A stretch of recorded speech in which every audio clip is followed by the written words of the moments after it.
There are 7 layers of control, and most people never realize they are living inside all of them at once. The danger is not that you are controlled.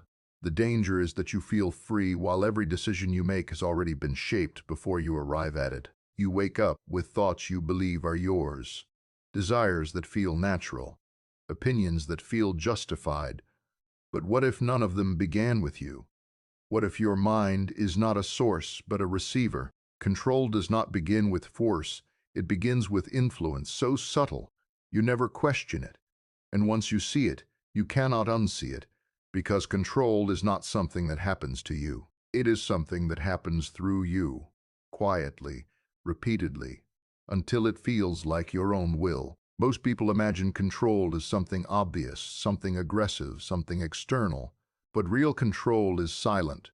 It blends into your daily life so perfectly that you never stop to question it. It does not restrict your choices, it shapes them. It does not silence your voice. It gives you words to speak. It does not force your behavior. It designs the environment where your behavior becomes predictable. You think you are navigating life, but more often, life is navigating you, guiding your attention, your emotions, your decisions, step by step, without resistance. And the more natural it feels, the more effective it becomes, because you stop looking for the source. The first layer is emotional control, the most primitive and the most powerful, because it bypasses thinking entirely. The easiest way to control a human is not through logic, but through feeling, fear, desire, anger, validation. These are faster than thought, stronger than reason, and easier to trigger than you think. When you are emotional, you are predictable, and when you are predictable, you are controllable. You believe your emotions are personal, but they are often responses to carefully placed triggers designed to move you without your awareness. A single word can irritate you. A single image can excite you. A single memory can destabilize you. And in that moment, your direction changes, not because you chose it, but because something inside you was activated. Watch yourself closely. Notice how quickly your state can be altered. One comment, one notification, one delay, one unexpected outcome, and suddenly your thoughts accelerate, your body tightens, your decisions shift. You call this mood, you call it personality, you call it who you are. But mood is often just external influence taking control of your internal state. The moment you react without pause, you are no longer deciding, you are responding, and response is the easiest behavior to predict. This is why outrage spreads so easily, why desire is constantly stimulated, why fear is repeatedly introduced. Because emotional people move quickly, and quick movement requires no deep thinking. When you are angry, you reveal what provokes you. When you are excited, you reveal what attracts you. When you are afraid, you reveal what controls you. Every emotional reaction becomes information, and information becomes leverage. Those who understand this do not need to control you directly. They only need to trigger the right emotion at the right time, and your behavior follows automatically. You believe you are expressing yourself, but often you are exposing yourself, revealing patterns that can be predicted, repeated, and used. The most dangerous part is that emotional control feels powerful. Reacting feels like action. Expressing feels like strength. Intensity feels like truth. But in reality, it is the absence of control, because control requires pause, and pause is exactly what emotion removes. You are pushed into movement before you have time to question direction, and once you move, you justify it, convincing yourself it was your choice. Over time, this becomes your default state, reacting instead of observing, expressing instead of understanding, moving instead of deciding. And the world around you is designed for this. Fast signals, constant stimulation, endless triggers, everything competing for your reaction. Because the man who reacts quickly can be guided easily, he does not need to be forced. He only needs to be stimulated. This is why so many people feel busy but go nowhere, active but not in control, expressive but not effective. They are constantly moving but never directing, constantly reacting but never deciding. So before you trust your thoughts, before you trust your feelings, before you assume you are in control, ask yourself one uncomfortable question. When something triggers you, do you pause and choose your response, or do you move instantly as if something else has already decided for you. Because the moment you cannot pause, you are not in control, and if you are not in control at the level of emotion, every higher level becomes easier to manipulate. The second layer is attention control, and it is quieter than emotion but far more dangerous because it determines what you are even allowed to think about in the first place. Where your attention goes, your life follows, but you do not choose your attention as much as you believe. It is pulled, directed, fragmented, and held by forces you rarely notice. Notifications interrupt you, headlines provoke you, trends attract you, and before you realize it, your focus is no longer yours.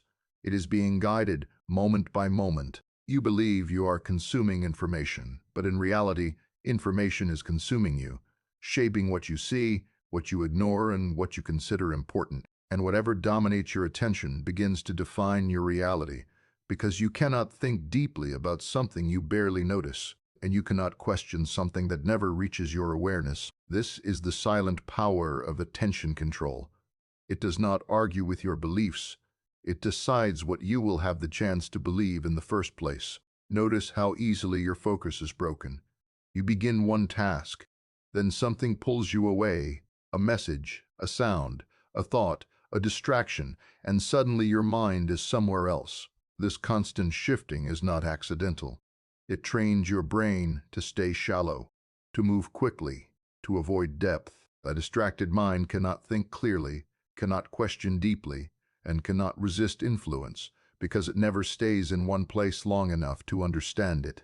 The more fragmented your attention becomes, the easier you are to guide, because you lose the ability to hold a thought long enough to challenge it. You react to what appears in front of you without asking why it appeared, who placed it there, or what it is trying to make you feel. And over time, your sense of control fades because your focus is no longer directed by intention, but by interruption. This is why endless content exists, not just to entertain you, but to occupy you, to keep your attention moving, to prevent stillness, because stillness creates awareness, and awareness breaks control.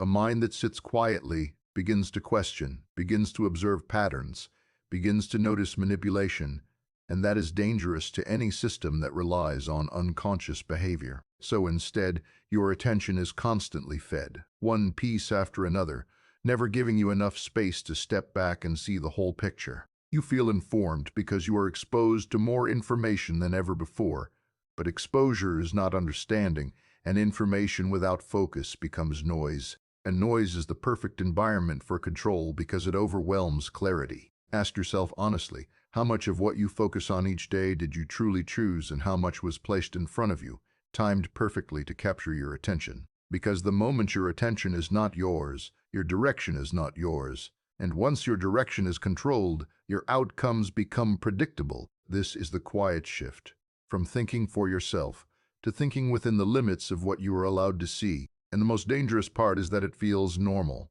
It feels like choice, like curiosity, like interest. But in reality, it is often selection, carefully arranged, subtly delivered, and continuously reinforced. You do not need to be forced to think a certain way. You only need to be shown certain things repeatedly, and eventually, your mind begins to shape itself around them. So pause for a moment and ask yourself something most people never consider. If your attention was completely under your control, fully directed, undistracted, intentional, how different would your thoughts become? And how different would your life begin to look? Because control does not begin with what you do. It begins with what you notice. And if you do not control your attention, something else already does. The third layer is narrative control, and this is where influence becomes invisible, because it no longer tries to change your reactions or your attention. It shapes the meaning behind everything you experience. Humans do not act on truth. They act on stories. The story of who you are, the story of what success means, the story of what is right, wrong, possible or impossible or impossible. These stories feel personal. They feel obvious. They feel unquestionable. But most of them were given to you long before you ever examined them. Once a narrative is installed, it does not need to force you. It guides you, quietly, consistently, without resistance. You begin to interpret everything through it, You filter reality to match it, and you defend it even when it limits you. Because questioning a narrative does not feel like correcting a mistake, it feels like losing a part of yourself. So instead of testing it, you protect it. And in doing so, you remain inside it. You do not just believe narratives, you live inside them.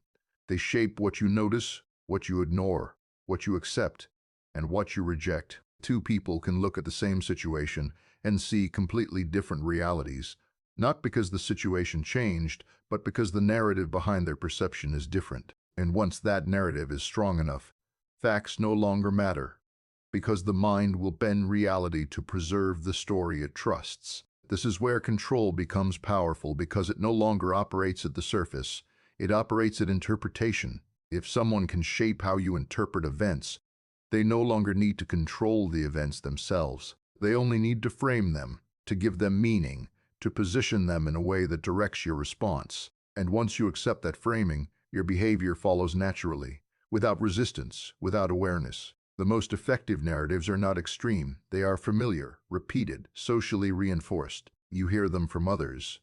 You see them reflected in culture. You feel them echoed in conversation.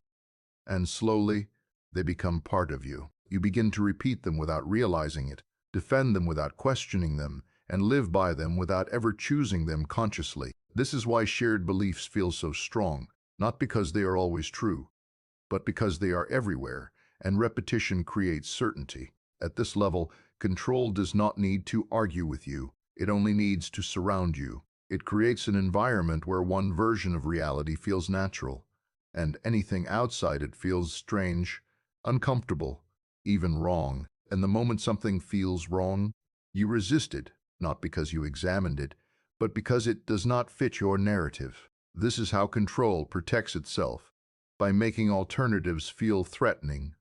The fourth layer is identity control, and this is where control becomes internal, permanent, and self-enforced. It no longer tells you what to think. It tells you who you are. You begin to say, I am this kind of person. I could never do that. This is just how I am. And without realizing it, you build a structure around yourself that defines your limits. Identity feels stable. It feels real. It feels like the core of who you are. But often, it is a collection of repeated ideas, reinforced over time until they feel permanent. Once you attach to an identity, you begin to defend it automatically, even when it holds you back. You reject opportunities that do not match it. You avoid actions that challenge it. You interpret your experiences in ways that confirm it. And over time, your life begins to reflect that identity, not because it is true, but because you continue to act in alignment with it. This is how control becomes self-sustaining, because now you are the one maintaining it. Identity control is powerful because it removes the need for external pressure. You begin to control yourself. You censor your thoughts before they fully form. You limit your actions before you attempt them. You shape your behavior to remain consistent with who you believe you are. And consistency feels like strength.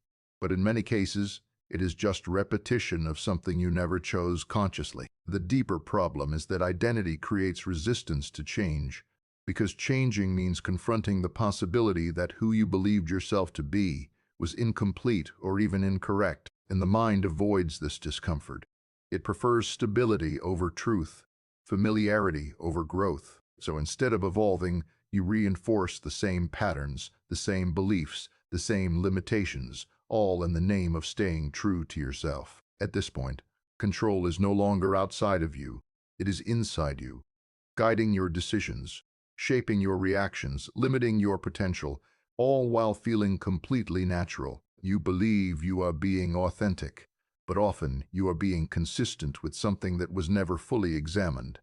And the more you defend it, the deeper it becomes embedded. So ask yourself something carefully, something most people avoid. How much of who you believe you are was actually chosen by you, and how much of it was shaped, repeated, and accepted without question? Because the moment your identity is not yours, your decisions are not yours. And when your decisions are not yours, your life is not yours. It is simply a continuation of something that was placed inside you long ago. The fifth layer is social control, and this is where the individual disappears into the system, not through force, but through the need to belong. You are not just thinking for yourself, you are constantly adjusting to the presence of others, their approval, their judgment, their expectations. Humans will sacrifice truth to avoid isolation. They will silence themselves to avoid rejection.